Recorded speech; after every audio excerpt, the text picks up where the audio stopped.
Good morning, everyone. Thank you for joining us. Ahead of today's Security Council session, Israel's ambassador to the UN, Danny Danon, will deliver a brief statement about the UNRWA legislation coming into effect in Israel at the end of the month. He will take your questions afterwards. If you do have a question, please remember to state your name and news outlet. Thank you. Good morning. I hereby inform the United Nations and the Security Council that the legislation concerning UNRWA's activities in Israel will officially come into force in 48 hours on January 30. In accordance with applicable Israeli law and following the termination of the provisional agreement, UNRWA must cease its operations and evacuate all premises it operates in Jerusalem, including the properties located in Ma'alot Dafna and Kfar Akeb. The legislation forbids UNRWA from operating within the sovereign territory of the State of Israel and forbids any contact between Israeli officials and UNRWA. Furthermore, UNRWA will be prohibited from maintaining any representative, office, service, or activity within our territory. Israel will terminate all collaboration, communication, and contact with UNRWA or anyone acting on its behalf. This decision was not made lightly, nor was it made quickly. It was not a political decision, it was simply a necessary one. It follows decades of betrayal by an agency that has placed political agendas, neglect, and cover-ups over humanitarian principles. This decision reflects years of efforts to address the grave accusations raised against UNRWA. This decision also reflects the reality of the situation that UNRWA has miserably failed in its mandate, and it has failed the people who were supposed to benefit from its services. More precisely, this decision was driven by UNRWA's constant refusal to address the widespread infiltration of its ranks by Hamas and other terrorist organizations. No sovereign state should facilitate the operations of an agency that threatens its national security and blatantly violates its laws. Israel remains committed to its obligations under international law, and we reaffirm our readiness to cooperate with other UN agencies that are not tainted by terror. Thank you. Thank you. Ambassador, it's Pamela Falk from U.S. News and World Report. How does Israel see day two? In other words, once this goes into effect, how are schools administered? How is the garbage picked up? What does Israel see as the plan? Maybe the other agencies, and maybe you could go into that a little more. Thank you. So UNRWA is replaceable. I quote Mr. Lazzarini. He said it in March, and I will repeat it in the Council.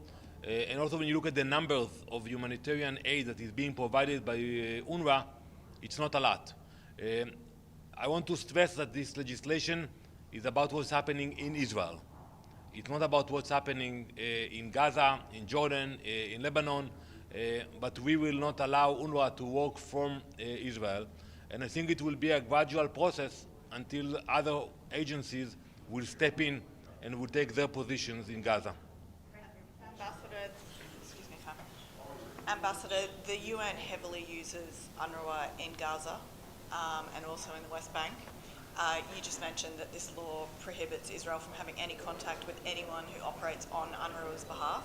So what does this mean for the aid operation, first of all, in Gaza? Will Israel stop communicating altogether with the UN because they're using UNRWA within Gaza? No, we are communicating with the UN, and on the contrary, I think we will increase cooperation with other agencies that are involved with humanitarian efforts in Gaza. So, and I think that's what will happen. There will be no vacuum, and we will be there to work with those agencies, and I think that they will have no choice but to continue and to increase their efforts. Even if they're using UNRWA within Gaza? So, I don't know what they will be using, but I can tell you that the work of the headquarters of UNRWA in Jerusalem will not continue in 48 hours. What will happen in Gaza? I think it will be a gradual process until you will see other agencies taking over. And then just one last one. The UNRWA staff in Gaza and the West Bank, are they safe? Well, they are safe. It's not about us to take care of their safety, but basically, when they are functioning in Israel, they will not be able to stay in Israel under the mandate of UNRWA. So they were traveling to Judea and Samaria and Gaza. It's not up to us to protect them there. Ambassador Shudaju with China Central Television. Just want to confirm from what you said, which means technically speaking, UNRWA is still possible to operate inside Gaza or West Bank, but not in the Israeli soil. So our legislation cannot take actions about what's happening inside Gaza. We have to be clear about that. I can tell you what we want, but we cannot enforce it and we cannot facilitate it. The operation of UNRWA in Israel is finishing. That's done. What's happening in Gaza, I think it gradually, other agencies will step in. But yesterday, the spokesperson of the UN Secretary General said that if UNRWA is not possible to operate, it will be Israeli government's responsibility to replace UNRWA. Your reaction? So I will show the Council in a few minutes the numbers about the real involvement of UNRWA today in the humanitarian aid, and I will prove that it's replaceable. And when you look at the mandate of UNRWA, basically they were supposed to deal with education and healthcare. Unfortunately, look what they have done in Gaza in so many years. Tens of billions of dollars were spent in Gaza, and they don't have proper school system, they don't have proper health system. So what they did with all those billions of dollars? Ambassador, you didn't really answer my question. I mean, will Israeli government take the responsibility? No, we have no intention to go back and rule Gaza, and I think it will be other NGOs that will have to increase their activities. Ambassador, two quick questions. Did you receive any response from the Secretary General regarding the letter that you sent on Friday to him in this regard? And also, you mentioned you're willing to work with other UN agencies, but not with UNRWA, of course. Would there be any process to approve the work, like which agencies are eligible to work in Gaza, who aren't? Like, how are you going to be able to know that? So first, there are other agencies that we are working with them. World Food Program and others that can take a more important role in this operation. Yes, we have received an answer from the Secretary General. We got last night a 4-page response from him. I will check if we can share it with you, but we are communicating with the UN. Thank you very much.